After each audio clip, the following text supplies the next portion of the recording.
Assalamualaikum warahmatullahi wabarakatuh. Alhamdulillah, summa alhamdulillah.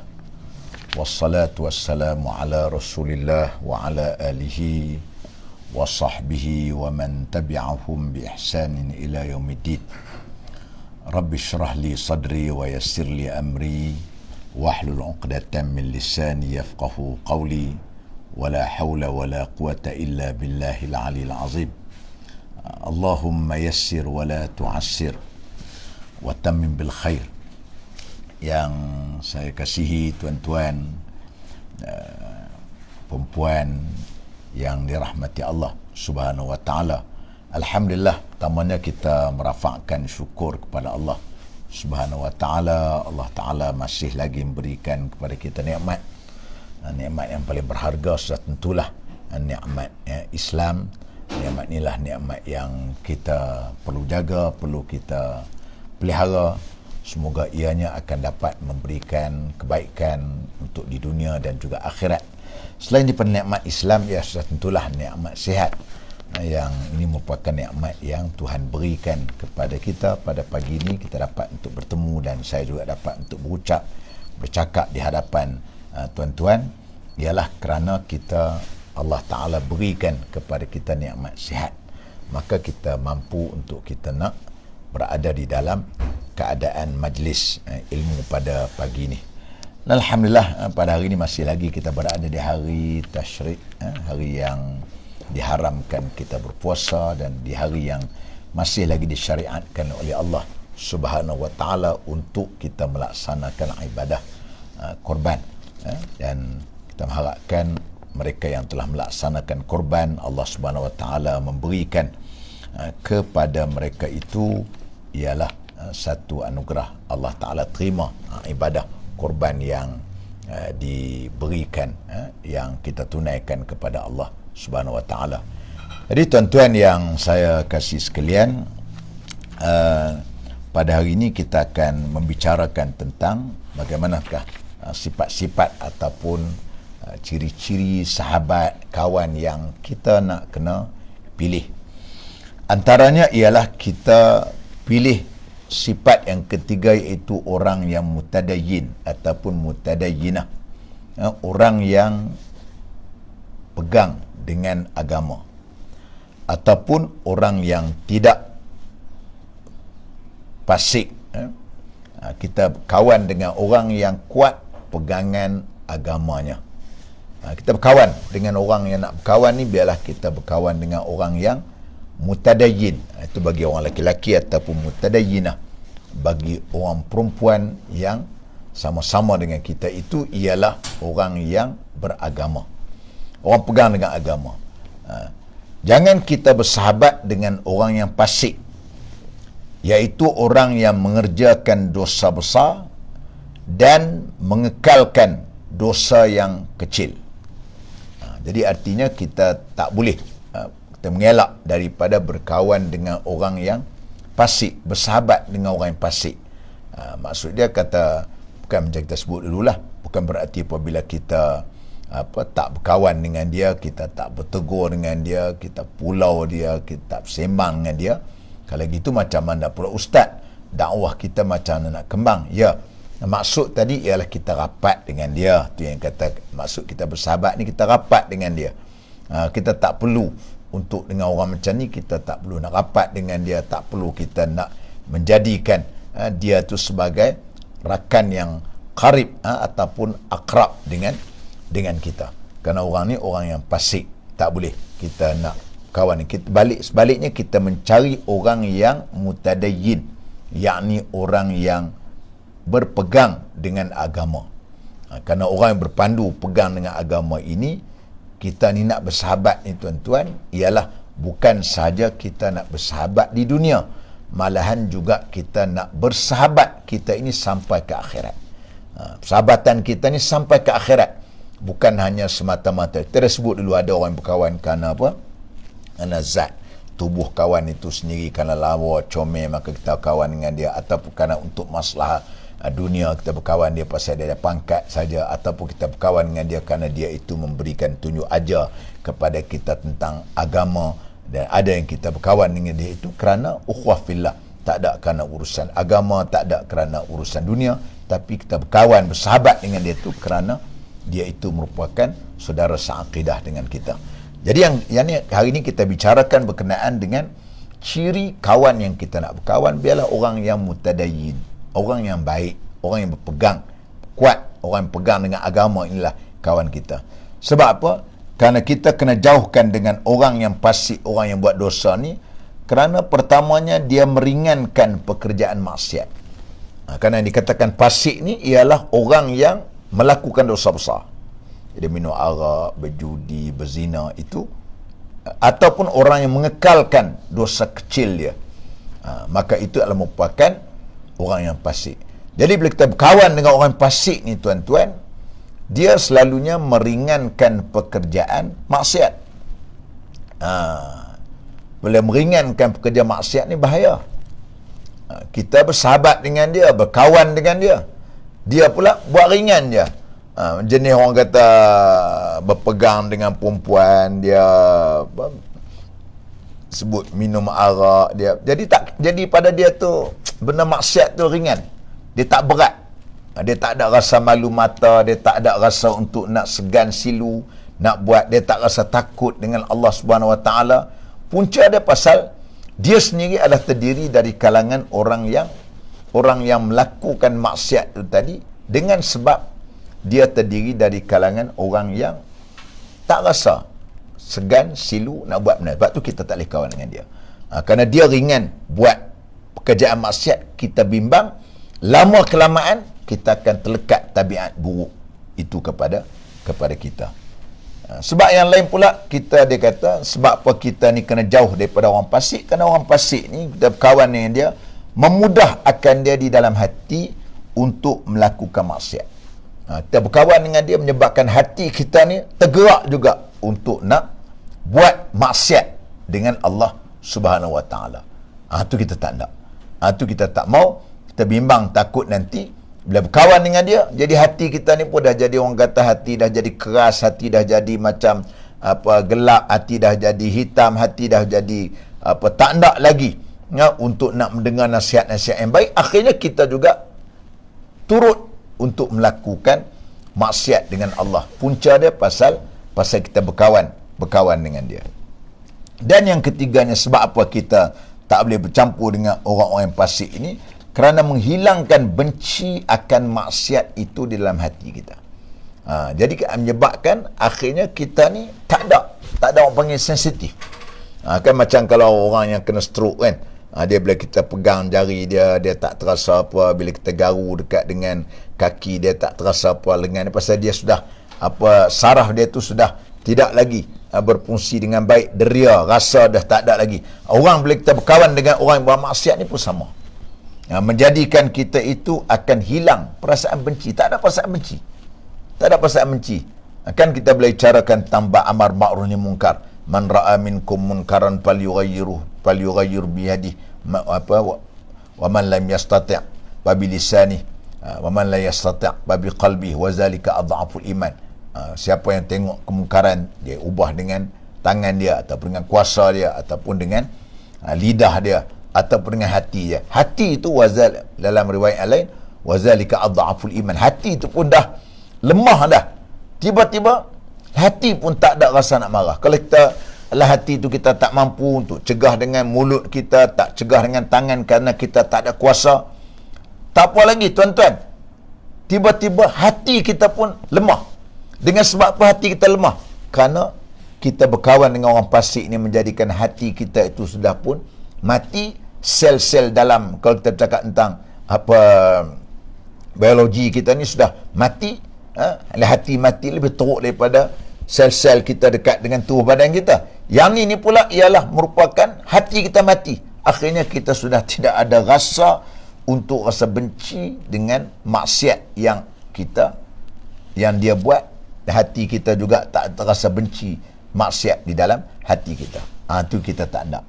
Itu yang katakan yang ketiga. Yang keempatnya, jauh supaya kita berkawan dengan orang yang fasik ni, barangkali jadi muwafaqah, sepertinya pada berbuat maksiat. Yang paling takut sekali sampai kepada tindakan kita pula muafakat dengan dia melakukan buat maksiat. Sampai kepada peringkat kita pula buat maksiat. Itu apabila kesan daripada kita berkawan dengan orang yang fasik, bukan orang yang mutadayyin ataupun orang yang ada pegang dengan agama. Sabda Nabi sallallahu alaihi wasallam, Nabi sebut, dia kata al-mar'u ala dini khalilihi falyanzur ahadukum man yukhalil, atau kama qala, riwayat daripada Abu Daud dan juga Tirmizi. Seorang itu muafaqah atas agama kekasihnya, mana kawannya, maka tengoklah kamu akan seorang yang kamu jadikan sahabat itu. Maknanya al-mar'u ala dini khalili, seorang itu bersamaan dengan agama kawan dia, orang yang rapat dengan dia.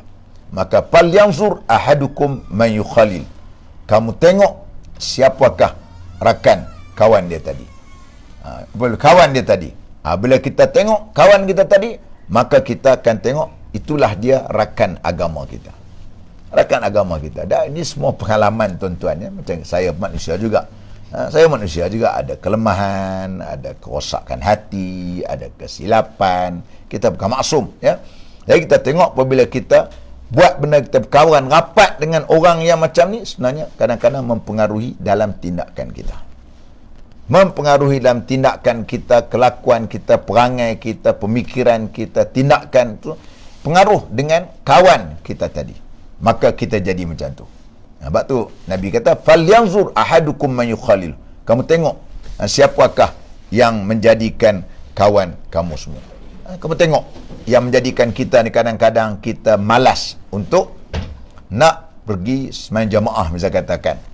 Sebab apa? Sebab kita berkawan dengan orang yang malas. Kadang-kadang maghrib duduk kedai lagi kita katakan. Duduk kedai lagi borak di kedai kopi kan. Waktu luar, waktu sebelum PKP macam tu. Jadi tak ada teringin nak buat. Sama juga dalam keadaan kadang-kadang kita jadi orang yang malas.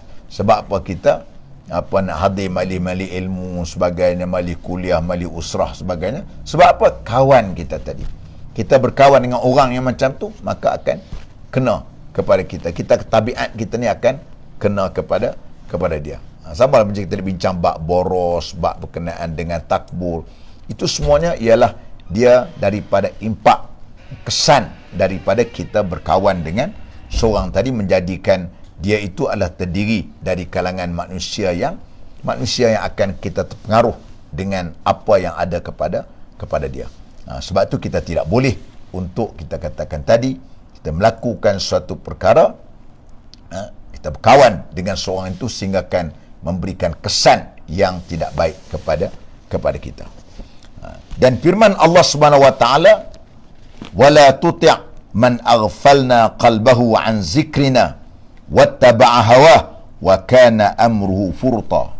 Surah Al-Kahfi ayat 28. Dan jangan engkau taat, yakni jangan engkau ikut akan seorang yang lalai hatinya daripada mengingati aku dan mengikut ia akan hawa nafsunya, dan jangan kamu itu muafaqah dengan orang-orang yang lalai hatinya tadi, kerana orang yang mengikut itu akan disukai oleh nafsunya.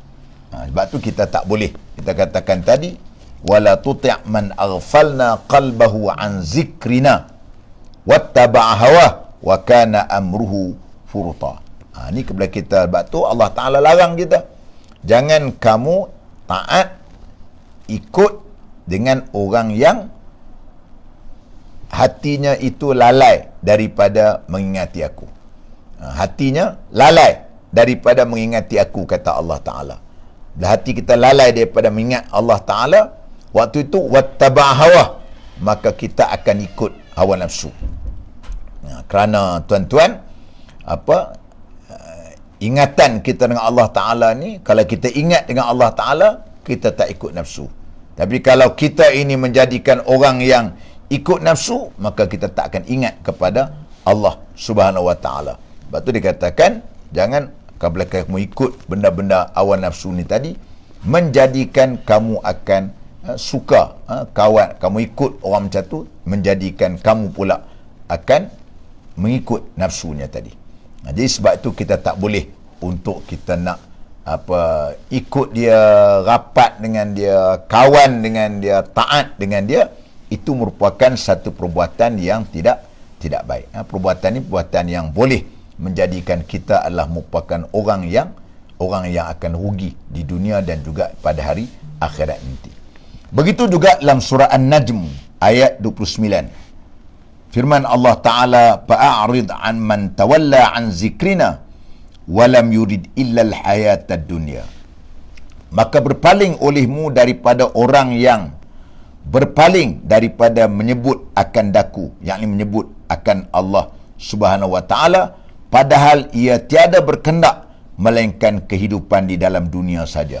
Itu dalam surah An-Najm. Ni ayat yang kedua. Kita ayat yang 29 dalam surah An-Najm, Allah Ta'ala telah menyebut, dia kata fa'arid amman tawalla an zikrina. Dia suruh kita jauh. Kau palinglah daripada orang yang tak mengingati aku, orang yang lupa kepada aku, orang yang lara dengan aku, orang yang tak ikut apa yang aku suruh, aku arahkan tadi.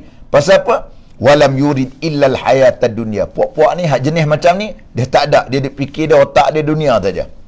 Otak dia dunia saja. Apa tadi ikut nafsu. Dia tak fikirlah. Kita ni kadang-kadang ni tuan-tuan, kita nak buat suatu perkara tu kita ingat akhirat. Saya pun kadang-kadang heran juga, ingat kadang-kadang kawan jumpa kawan-kawan yang kadang-kadang duk lara, kadang tengok mereka ni kata, kita ni tua dah, kata. Bukan, dunia ni bukan masa untuk kita dah, kata. Tapi kalau kita ni masih lagi duk fikir sampai tak kira halal haram, tak kira boleh dengan tak boleh, berat. Berat kita ni. Kita fikir tu, kita ni sebenarnya life tak ada dah. Sebenarnya dunia ni kita pada umur, apabila macam saya umur 50 tahun ke atas ni, nak mencecah kepada orang panggil dah nak masuk umur warga emas kan. 2 tahun lagi warga emas kan. 2 tahun lagi kita katakan masuk warga emas sekarang 58. Jadi penanya macam saya sebut selalulah, kita kadang-kadang bila umur tahap macam ni, life kita banyakkan sudah tidak ada dah sebenarnya. Antaranya ialah makan. Tak tahu mana dah kita makan lah ni. Dulu kita sebut makan sehari 3 kali nasi, sekarang sehari sekali pun kadang-kadang sikit saya kita makan. Dulu teh air, dulu putih manis-manis kita boleh makan sehari 2, 3, 4 cawan. Sekarang dah tak boleh. Semuanya nikmat yang Allah Subhanahu Wa Taala sudah tarik pada kita. Tapi kalau bagi kita ingat kepada bab-bab macam ni sampai ketua, perangai kita sampai ketua, kita akan bawa benda-benda yang kita lakukan, tuan-tuan. Kita lakukan benda ni, kita akan bawa sampai perangai kita sampai ketua. Sebab apa? Sebab tadilah walam yurid illal hayatad dunya. Pasal mereka ni hidup dia tak ada fikir lain. Hidup nak ambil kepada dunia saja. Lepas tu kadang-kadang kita tengok apabila ada kes-kes pendakwaan yang melibatkan mereka yang terlibat dengan rasuah. Kadang-kadang kita kesian tengok umur dah tua. Apa lagi mereka nak cari? Kalau bekerja dengan kerajaan akan hilang pencen, kita katakan. Dah umur-umur akhir-akhir terlibat dengan pendakwaan, boleh jatuh hukuman tadi. Jadi apa lagi nak cari, kita nak fikir. Ini sebab punca dia pasal apa? Pasal dia itu orang yang tak ingat kepada Allah Ta'ala. Dalam hati dia ialah Allah Ta'ala sebut dah, walam yurid illal hayatad dunya. Dalam diri dia tu tak ada benda lain melainkan hanyalah untuk kehidupan dunia saja. Sebab tu dia tak nampak macam orang-orang yang ingat dengan akhirat. Dia takut nak buat benda ni, dia bimbang nak buat benda ni. Apa sangat nak fikir nak fikir benda tu. Kalau nak fikir, kita nak fikir habaq dunia kita dah ada sebagainya. Tapi oleh kerana dia lupa kepada Allah Subhanahu Wa Taala, menjadikan dia itu orang yang tak ada hidup dia, melainkan dia adalah merupakan orang yang sentiasa ingatkan kepada nak buat benda-benda hak yang dunia tadi. Allah Ta'ala hijab hati dia. Allah Ta'ala telah tutup hati dia daripada nampak benda-benda hak yang anggap benda itu merugikan agama dia, merugikan dunia dia. Sudah tentulah rugi. Tadi kita sebut tadi, malunya, pencennya tak dapat, mungkin masuk di dalam penjara. Malunya dunia. Akhirat sudah tentulah pula kamu akan diazab dengan sebab kamu makan harta-harta yang haram dan sebagainya. Maka tentulah kita katakan tadi, apabila dia buat benda-benda gitu, sebab tu dia suruh kita ni jauh daripada watak-watak yang seperti begitu. Kerana apa? Kerana kita akan nak bertemu dengan Allah Subhanahu wa ta'ala. Sebab itulah disebut di pengarang ni, supaya kita jauhkan daripada berkawan dengan orang yang fasik. Sebaliknya kita berkawan dengan orang yang mutadayyin, orang yang agama. Nah, orang agama ni bukan mesti nak orang kata nak berkawan dengan ustaz je, tidak. Orang mutadayyin, tuan-tuan pun tuan-tuan mungkin orang yang lebih soleh daripada saya. Walaupun tuan-tuan bukan ustaz, tuan-tuan mungkin bekerja buruh, tuan-tuan mungkin peladang, tuan-tuan mungkin sebagai petani, tuan-tuan mungkin sebagai peniaga, tuan-tuan mungkin sebagai nelayan, tuan-tuan sebagai piun, tuan-tuan mungkin sebagai seorang jaga, tuan-tuan mungkin sebagai orang biasa, tapi saleh. Tapi orang saleh, saleh. Tak semestinya ilmu banyak itu dia saleh. Sepatutnya orang ilmu banyak itu dia kena saleh. Tapi nak sebutnya, tak ada lah kita nak katakan orang yang ada ilmu saja orang saleh. Tidak. Orang saleh ni ialah Allah Ta'ala berikan kepada mereka, inna akramakum indallahi atqakum. Sungguhnya orang yang mulia di kalangan kamu itu ialah orang yang paling takwa. Orang yang paling takwa. Jadi takwa ni tak kira lah dia ustaz ke, dia cikgu ke, dia nurse ke, dia doktor ke, dia terlibat ambulan ke, dia polis ke, dia rela, kata kisah. Yang penting ni kita nak supaya dia itu adalah terdiri dari kalangan orang yang kita katakan tadi, mereka itu orang yang patuh dan taat kepada perintah Allah Ta'ala. Maka orang tu yang saleh. Yang tu kita nak cari. Orang tu yang kita nak berkawan dengan dia, orang yang macam ni. Pasal apa? Orang tu yang akan membawa kita, orang yang tidak mengajak kita itu berpaling daripada peringatan Allah Subhanahu wa Ta'ala. Baik. Dan kata Imam Ghazali rahimahullah, mafhum daripada dua ayat tadi, surah Al-Kahfi ayat 28 dan surah An-Najm ayat 29, mafhum daripada ayat ni menegah akan bersahabat orang yang fasik. Maknanya daripada ayat, dua ayat ni tadi telah menjelaskan supaya mencegah kita ini daripada berkawan dengan orang yang fasik, dia kata. Yang ni dipaham daripada ayat ini bahawasanya Allah Ta'ala menegah berkawan dengan orang yang fasik batin, yakni orang yang mengerjakan maksiat batin. Jadi tegahan tu termasuklah juga dia kata kita tak boleh berkawan dengan, di sana bila kita bincang bab berkenaan dengan ilmu tasawuf, dia adanya orang panggil apa, maksiat batin dan maksiat zahir. Maksiat batin tadilah macam riya, sum'ah, kita bincang. Takbur itu disebut sebagai maksiat batin. Satu lagi maksiat zahir.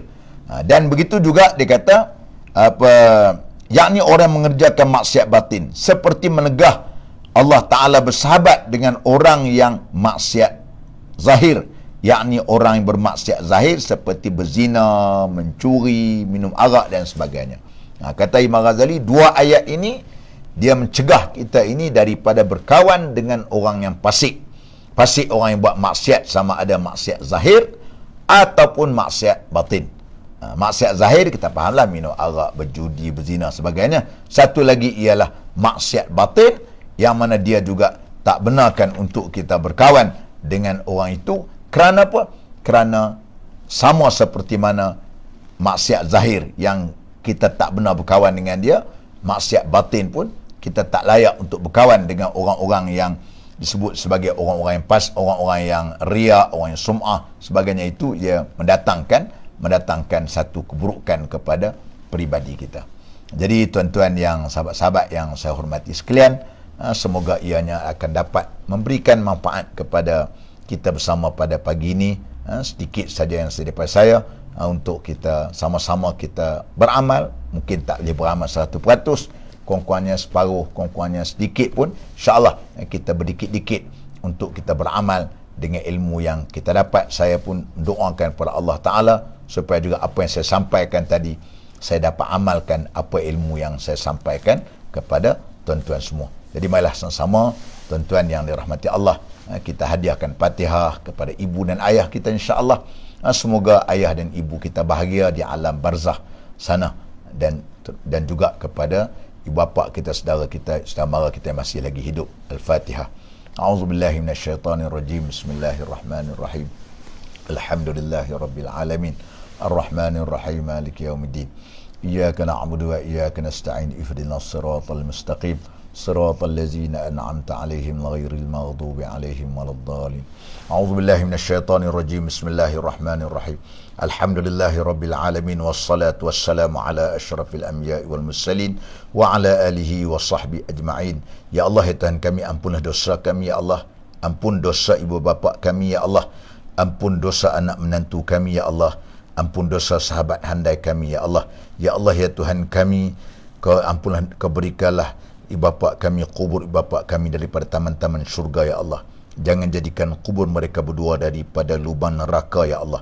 Ya Allah, jangan kau cabutkan nyawa kami dalam keadaan kami derhaka kepadamu ya Allah. Ya Allah, ya Tuhan kami, kau anugerahkanlah kepada kami zuriat keturunan yang baik, anak yang saleh yang dapat mendoakan kepada kami ketika kami beralam kubur nanti ya Allah. Kau berikanlah bantuan pertolongan kepada saudara-saudara kami di Palestin untuk mempertahankan bumi Aqsa bagi melawan tentera-tentera Zionis laknatullah ini ya Allah. Ya Allah, ya Tuhan kami, kau jauhkanlah wabak COVID yang berlaku terhadap diri kami, terhadap anak isteri kami, anak menantu kami dan juga jiran tetangga serta masyarakat kami ya Allah. Allahumma inna na'udzubika minal baras wal junun wal juzam wa min sayil asqam. Bismillahilladzi la yadurru ma'asmihi syai'un fil ardi wala fis sama' wa huwa as-sami'ul alim. Bismillahilladzi la yadurru ma'asmihi syai'un fil ardi wala fis sama' wa huwa as-sami'ul alim. Bismillahilladzi la yadurru ma'asmihi syai'un fil ardi wala fis sama' wa huwa as-sami'ul alim. Wassallallahu ala sayyidina Muhammad wa ala alihi wa sahbihi ajma'in walhamdulillahi rabbil alamin. InsyaAllah tuan-tuan, kita bertemu lagi pada besok pagi dalam jam yang masa yang sama lepas daripada subuh. Dalam pukul 7 pagi kita akan bertemu lagi. Aqul qawli hadza wa astaghfirullahal azim li wa lakum. Wassalamualaikum warahmatullahi wabarakatuh.